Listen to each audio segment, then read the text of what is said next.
我们这一代人就见证了中国同志从公园文化、公园厕所到那个浴室，然后再到酒吧，我是全程的经历。就有一个年长大的同志，他就跟我们说，他说我们同志在行业中其实都是佼佼者，都是翘楚。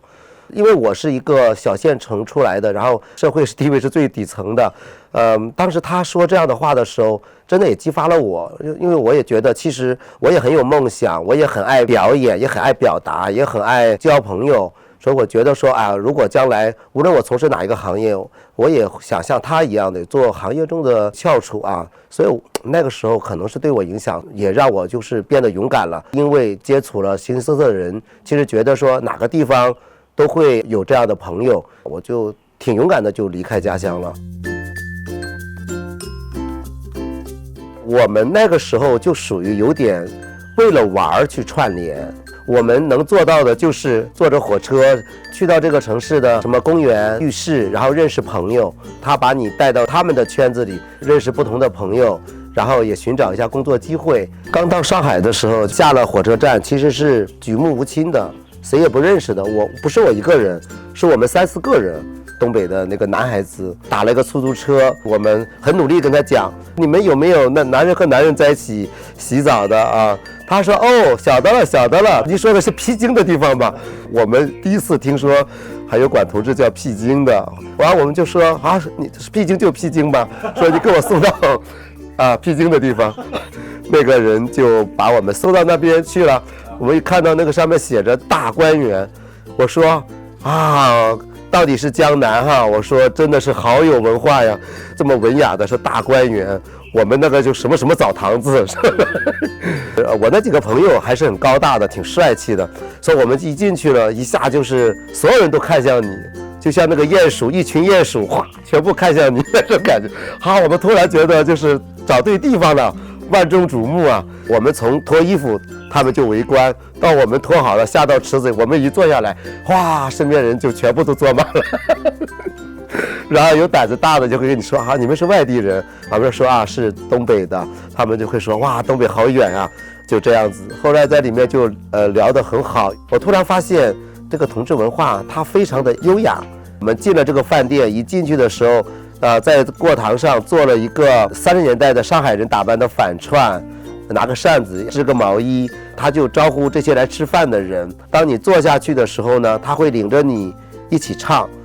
唱的是现在想想是有点颜色的，刚开始听不懂的嘛，就是听他们用上海这个腔唱的，我觉得蛮好听的。星期六的晚上，青岛屋的咖喱来咖喱来，然后大家一起敲家里来家里来，那个氛围特别热烈。就是我从来没有感受到过一个这么大的一个团体吃饭几百人，我们见识了大上海的这种辉煌啊和它的开放。然后我就跟那几个朋友就说我们不走了，对，我们就在这儿找工作。然后我们那时候年轻，自己创业也不大现实，通过关系嘛，就认识了一个开同志酒吧的这么一个老板。我现在还非常感谢他，就没有他们，可我也没有后来自己的发展嘛。就是我做酒吧的雏形就源于那边嘛。那个时候就是我们东北人吧，就比较能喝酒，爱聊天，我们的优势出来了。所以在酒吧里也很受欢迎。我们来了之后呢，我们就建议老板说可以放disco，就尝试着放一下。然后我们几个东北男孩子就站到了高处啊，就跳起来了，很热情。后来那些上海人，他们也就很放开，也就跟我们一起跳，很快乐。然后大家都很友善，都很好。做久了之后就不满足于自己赚点小费。后来我就回东北老家，就找了更多的男生过来，就把那个酒吧做成一个产业链了。我们就一群男孩子就有偿的陪酒，就是我们是第一批吧。而我呢自己形象不好，个子又矮，我肯定是不吃香的，所以说没有办法，我就整合别人了，就整合资源了。妈妈桑让他的酒吧生意更好了，完我们自己也能够赚到钱，做了大概7、8年。当时我在上海谈了一个朋友嘛，他是我的第2次恋爱嘛，我第1次恋爱是老家嘛但是很遗憾，就是计划就没有变化快嘛，就是情感出了问题就分手了。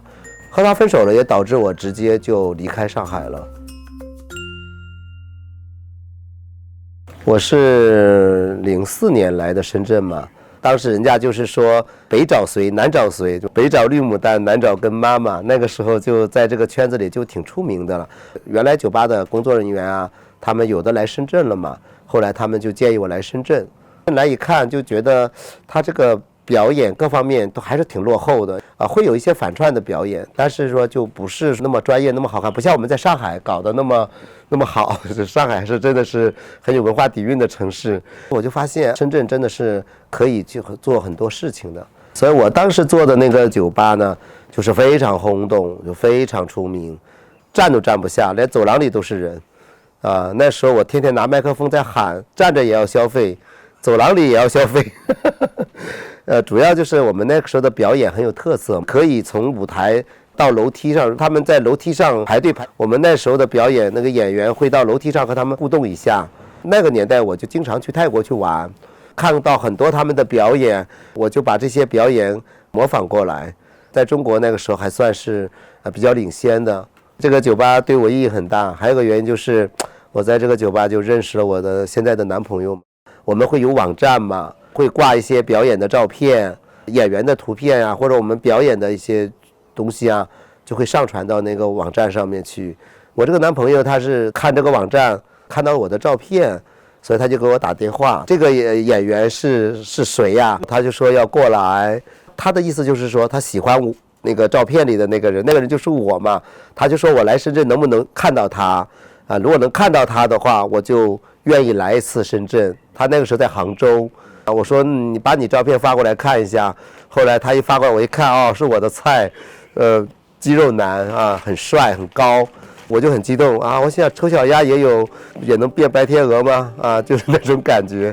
我和他见面第一印象，我就觉得我们俩相差挺悬殊的，就是我觉得他太帅了，怎么可能会喜欢我？后来我就跟他说啊，我就是那个照片里的人啊。我说有差别吗？他就说没差别，他说挺好的。我一直觉得我个子不高，就很自卑。他说我不喜欢个子高的，好像就是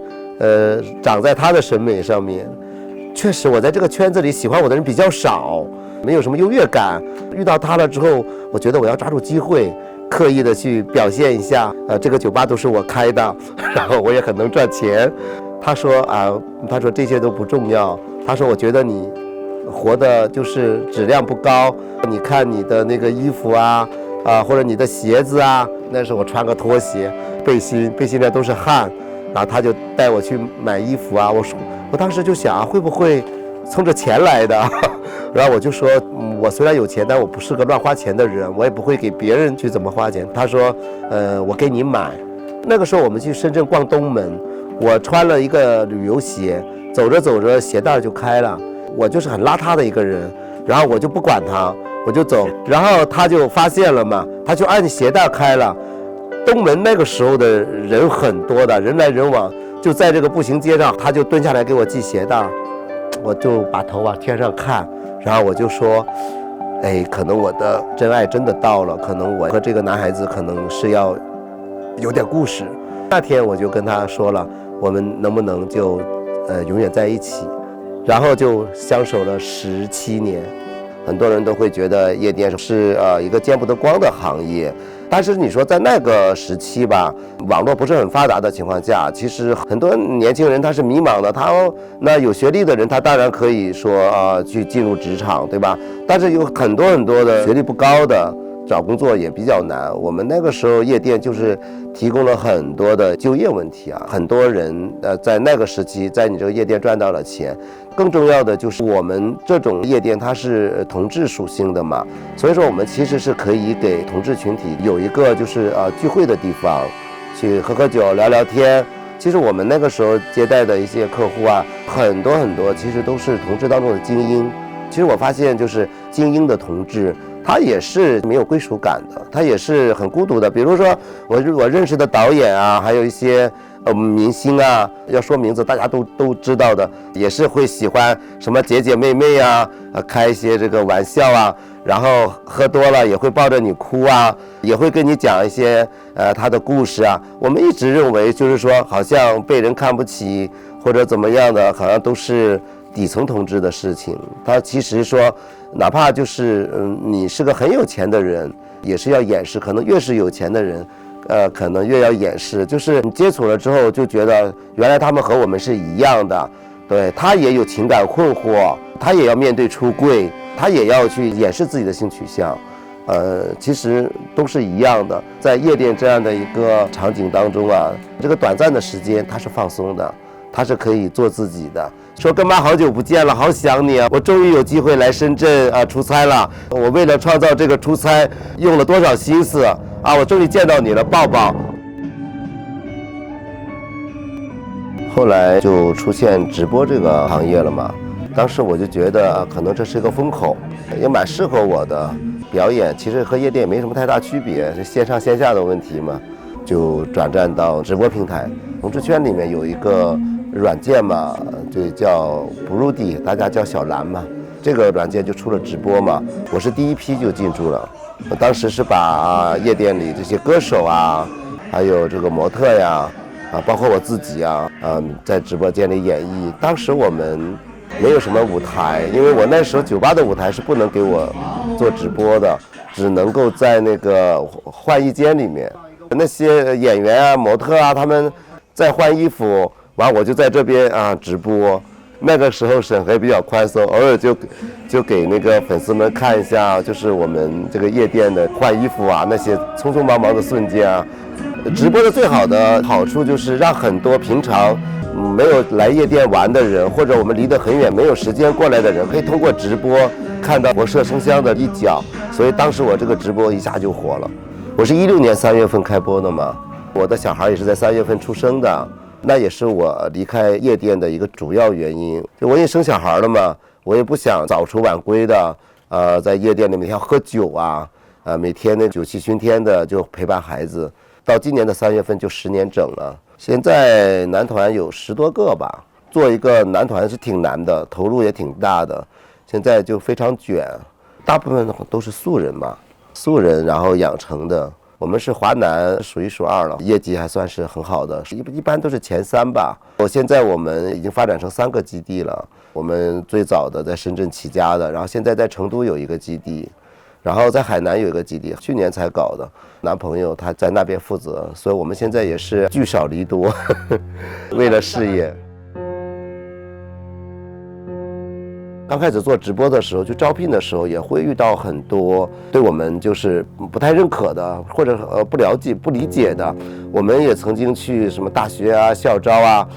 因为当时我们软件的特殊性嘛，那人家肯定是问我们在哪一个软件上播。那当我们说我们是在小蓝上播的时候，就拒绝了。有些人不理解，就给你贴了标签。你想想，大学生学舞蹈专业的大学生，他都有误解。你可以想象那些平常就不太上网的、不太了解主播这个行业的，当时承受的压力也挺大的，有很多的不理解。包括我们招到了这个主播，他是做的挺好的，但是父母知道了过来就是要把孩子领走，对我们恶语相向，经历过很多这样的事情。那个时候直播行业没有前面可以借鉴的东西，那我们就是自己去摸索嘛。因为那个时候没有说什么有很好的人做标杆给你，那个时候没有什么运营概念，所以说我们其实就等于把夜店的一些表演搬到这个直播上来了。确实是就是比较性感，有很多人就是攻击啊、卖弄风骚啊、消费男色呀。我个人理解就是这个社会对夜店你是有所包容的，是允许它存在，也是理解这种现象嘛，是吧？那为什么转到直播上呢？当时很多人就不理解了嘛。很大的一个原因就是直播它的属性，它是你能看得到它的消费打赏，他这么打赏他这么开心，他这么帅气，他这么有钱，很多人是不能做到的。那个时代就是黑粉非常严重，他原来知道这个社会有贫富差距，但是说他没有现实当中的看到，他通过直播这一块他看到了很多，就是价值观会在这样的一个小小的直播窗口里面碰撞，就形成一种现象，主播在上面表演，土豪在上面刷，然后下面有人在骂。当时面对的人群更多了嘛，你夜店它是有消费门槛的，你花钱的人才能进来，你每天面对的可能就180个人，但是我做直播就不一样了，我做直播了，谁都可以无条件的刷进来。你一下面对几万甚至十几万这样的人在看你这个直播，在看你们声色犬马，在看你们一掷千金的打赏，那个时候就会满满的恶意，很多人就会在那个弹幕上就会辱骂你啊，说的最多的就是好好的小伙子为什么去做这个要靠出卖自己，所以他们当时就直接就给你贴标签了，你做主播你就是卖的，就是色诱的，拿着鲜花到你公司去，要和这个主播俩在一起，然后你跟他说这只是份工作，主播不愿意的事情就是我们不能强求，他就在公司里大闹，我打赏了这么多反正就是直播初期的时候满都是很大的，要解决很多这样的事情，也很多的瞬间就是说不想做了，也很想放弃，就觉得我的这个能量和我的承受能力面对不了这么多这个黑粉的这个压力。但是就是当时一做起来了之后，毕竟有那么多人跟着你赚钱，咬牙就坚持下来，在直播的时候就鼓励自己想给真正的支持我们的喜欢我们的人也是一个信心。有一个人他从你一开播到结束，他一直在弹幕里面活跃但是呢他从来不打赏某个主播就是长得不好某个主播舞跳的不好，反正每天都像那个皇上在批卷子一样的。那个时候我们会经常搞一些活动，就比如说过年了，有钱没钱回家过年，冬季送温暖，如果你回老家你没有羽绒服，可以到我们这边领一个羽绒服，只要是我们的粉丝我们都会去领。这个活动做了好几年了。我接到了一个电话，是一个妈妈打来的，她就跟我说谢谢你，你是她朋友吗？你是我儿子的朋友吗？完了我说你儿子是谁啊？完了她说他一直看你们直播他妈妈的形容我就知道了，他就是天天像皇上一样给我们批奏折的这个人。他就收到了一个羽绒服，他说是你们给他的吗？我说是的他说他穿不上，他天天在家里穿不上还要你们的东西，他说我把这个羽绒服退给你们。他说我儿子瘫痪了，就是在床上瘫痪很多年了然后他每天看你们直播，我也知道。当时我就明白过来了，我说不用退给我们，我说你就给他吧。后来他妈妈就挺感动的，就说谢谢你们就是让他还有一个事情可做可以看看你们直播。那个时候瞬间我就会觉得说，哎，我这个直播还挺有意义的我就和他俩经常去调侃。一进来我们的直播间了，我就刻意的去关注一下他，就回应一下他。比如有在刷礼物的人，看他天天在絮絮叨叨的就去攻击他，去怼他，我当时也会在直播间里说，每个人看直播可能目的不一样，有的人可能是放松解压一下，或者是看一下自己喜欢的主播，但是我说有的人可能就真的就是这是他唯一可以说话倾诉的这么地方。在这样的一个小小的直播间里，我还是要维护和保护你说话的权利，大家都互相包容。可能我们打开房门就看到他的时候，可能就是一个很孤独的人，坐在沙发上，靠在床上，可能这是他唯一的一个倾诉的地方。生活中可能并没有什么朋友，工作可能也并不是很成功，每个人都不会那么如意的，但是在这样的一个直播间里，这个此时此刻他觉得他是和大家是平起平坐的，你说话我会倾听的，当有别人攻击你的时候我也会解释，因为现在他这个样子，也许明天你是这个样子，对，所以说这个是我一直在坚持的。当我在赚到了第一桶金的时候，我当时就在想，就是我该怎么样去回馈这些支持我的人，或者是我怎么样去安抚这些不喜欢我们的人。我就想到了做公益。深圳三院它是艾滋病的传染病科嘛，经常会有一些人就是艾滋病病发了，没有钱去治疗，他们面临最大的问题就是家庭的不理解。很多家人们一听说得了这个病，直接就放弃了，直接就不来了。特别是那些偏远地区的那些父母，就来都不来，说你们爱怎么样怎么样吧。当时他们找到我的时候，我还挺惊讶的，我还说还有这样的事情，这个社会对艾滋病还这么不包容吗？他们就引荐我认识了一些这样在医院里面就急需要用钱的，就接触了，发现真的还挺多的。那个叫小马的西北人，他得了这个病之后，爸妈就完全就不管他了，甚至出院了之后都没地方去，我就直接让他来我家里住了几天吧。他在我们家吃饭，因为他是艾滋病嘛，他自己比较介意，他吃完饭的碗呢，他就拿着碗，他就不知道该怎么办，想要放到我们家的洗碗池里，他又觉得自己是艾滋病人，他就觉得他怕我们会介意，他就问我说啊，这个碗怎么办？当时就一下就意识到这个问题，我就说怎么办？我就拿过，我就放在一起洗了。我说你本身就是个艾滋病人，我说你对这个应该要具备常识。我说这些根本就不是传染的东西。首先你自己要明白，你要自己要把自己尽量往一个健康人角度去想。你只要你没有主观恶意的去伤害别人的情况下，很多事情我说都是一样的，就正常的去做。他就哭了，然后他就抱着我，他就因为我叫跟妈妈。他说我不叫你跟妈，我就叫你声妈妈，就抱着我。当时就这个让我挺触动的，就和那个医院就达成了一个互助的这种形式。只要是遇到了这种因为没有钱不能治疗的，他们医院的这一方就会联系我，我们就会过去送钱，然后我会号召主播去捐款，让主播去了解一下咱们做的这份工作是充满爱的工作，是别人都爱你，但是你不知道还有很多人为了这个治病没有钱，所以我就会把主播带到三院，我们还开直播呢，做这个事情坚持了很多年，也救助了很多人，有些人获得我们的资助，好了以后还到我们公司做工作人员。当时我在这个圈子里面，在我人气最高的时候，我属于一个公众人物，所以我就觉得说你要承担的这个社会责任，你要做点什么有意义的事情，所以我当时选择的这个方向。我遇到过就是这个并发呀，因为艾滋病导致那个就尖锐湿疣特别严重啊，就是打完激光之后他都是需要带那个尿不湿的，然后啊就是真的是很臭啊，这些东西。但是我当时见到他们的时候，我就第一个时间就拥抱他们啊，我就是给他们一点信心。主播也会去拥抱他们，在那个病房里给他们唱歌，给他们跳舞，这是我觉得我在做直播生涯做的最有意义的、我骄傲的事情。所以当我遇到事情的时候，我可以一呼百应。比如说我在东北长白山有一个房子，我当时买了这个房子，但是我没有时间去，我就很想把它卖掉，但是我又没有时间找那个中介公司。我跟那个东北的一些网友，就是看我们直播的人，我一号召，大家都去帮我卖房。很多人他可以和你成为一生的朋友，就每当人参出来了，苹果出来了啊，他都会给你汇，就是我给他那一点点的帮助，后来他给了我很多，就是更多的，我就觉得就是很感动。这么多年收获了很多朋友，所以现在想想当初做的那些事情还是有意义的。